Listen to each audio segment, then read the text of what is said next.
किसी घने वन में एक बहुत बड़ा शेर रहता था।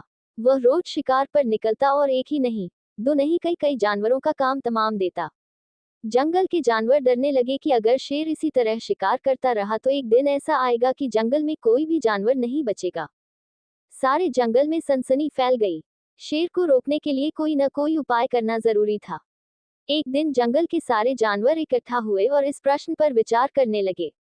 अंत में उन्होंने तय किया कि वे सब शेर के पास जाकर उनसे इस बारे में बात करें। दूसरे दिन जानवरों के एक दल शेर के पास पहुंचा। उनके अपनी ओर आते देख शेर घबरा गया और उसने गरज कर पूछा, क्या बात है? तुम सब यहाँ क्यों आ रहे हो? जानवर दल के नेता ने कहा, महाराज, हम आपके पास निवेदन करने आए हैं। आप राजा हैं और हम आपकी प्रजा। जब आप शिकार करने निकलते हैं तो बहुत जानवर मार डालते हैं। आप सबको खा भी नहीं पाते। इस तरह से हमारी संख्या कम होती जा रही है। अगर ऐसा ही होता रहा तो कुछ ही दिनों में जंगल में आपके सिवाय और कोई भी नहीं बचेगा। प्रजा के बिना राजा भी कैसे रह सकता है? यदि हम सभी मर जाएंगे तो आप भी राजा नहीं रहेंगे। हम चाहते हैं कि आप सदा हमारे राजा बने रहें। आपसे हमारी विनती है कि आप अपने घर पर ही रहा करें। हर रोज स्वयं आपके खाने के लिए एक जानवर भेज दिया करेंगे। इस तरह से राजा और प्रजा दोनों ही चैन से रह सकेंगे। शेर को लगा कि जानवरों की बात में सच्चाई है। उसने पल भर सोचा, फिर बोला, अच्छी बात है, मैं तुम्हारे सुझाव को मान लेता हूँ। लेकिन याद रखना, अगर किसी भी दिन तुमने मेरे खाने के लिए पूरा भोजन नहीं भेजा तो मैं जितने जानवर चाहूंगा मार डालूंगा। जानवरों के पास तो और कोई चारा नहीं, इसलिए उन्होंने शेर की शर्त मान ली और अपने अपने घर चले गए। उस दिन से हर रोज शेर के खाने के लिए एक जानवर भेजा जाने लगा। इसके लिए जंगल में रहने वाले सब जानवरों में से एक एक जानवर बारी बारी से चुना जाता था। कुछ दिन बाद खरगोशों की बारी भी आ गई। शेर के भोजन के लिए एक नन्हे से खरगोश को चुना गया। वह खरगोश जितना छोटा था उतना ही चतुर भी था। उसने सोचा, बेकार में शेर के हाथों मरना मूर्खता है। अपनी जान बचाने का कोई न कोई उपाय अवश्य करना चाहिए, और हो सके तो कोई ऐसी तरकीब ढूंढनी चाहिए जिससे सभी को इस मुसीबत से सदा के लिए छुटकारा मिल जाए। आखिर उसने एक तरकीब सोच ही निकाली। खरगोश धीरे धीरे आराम से शेर के घर की ओर चल पड़ा। जब वह शेर के पास पहुंचा तो बहुत देर हो चुकी थी। भूख के मारे शेर का बुरा हाल हो रहा था। जब उसने सिर्फ एक छोटे से खरगोश को अपनी ओर आते देखा तो गुस्से से बौखला उठा और गरज कर बोला, किसने तुम्हें भेजा है? एक तो पिद्दी जैसे हो, दूसरे इतनी देर से आ रहे हो। जिन बेवकूफों ने तुम्हें भेजा है मैं उन सबको ठीक करूंगा। एक एक का काम तमाम न किया तो मेरा नाम भी शेर नहीं। नन्हे खरगोश ने आदर से जमीन तक झुककर, महाराज, अगर आप कृपा करके मेरी बात सुन ले तो मुझे या और जानवरों को दोष नहीं देंगे। वे तो जानते थे कि एक छोटा सा खरगोश आपके भोजन के लिए पूरा नहीं पड़ेगा, इसलिए उन्होंने 6 खरगोश भेजे थे। लेकिन रास्ते में हमें एक और शेर मिल गया। उसने 5 खरगोशों को मारकर खा लिया। ये सुनते ही शेर दहाड़ कर बोला, क्या कहा? दूसरा शेर? कौन है वह? तुमने उसे कहाँ देखा? महाराज, वह तो बहुत ही बड़ा शेर है, खरगोश ने कहा। वह जमीन के अंदर बनी एक बड़ी गुफा में से निकला था।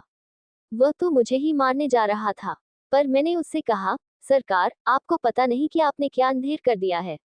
हम सब अपने महाराज के भोजन के लिए जा रहे थे, लेकिन आपने उनका सारा खाना खा लिया है। हमारे महाराज ऐसी बातें सहन नहीं करेंगे। वे जरूर ही यहाँ आकर आपको मार डालेंगे। इस पर उसने पूछा, कौन है तुम्हारा राजा?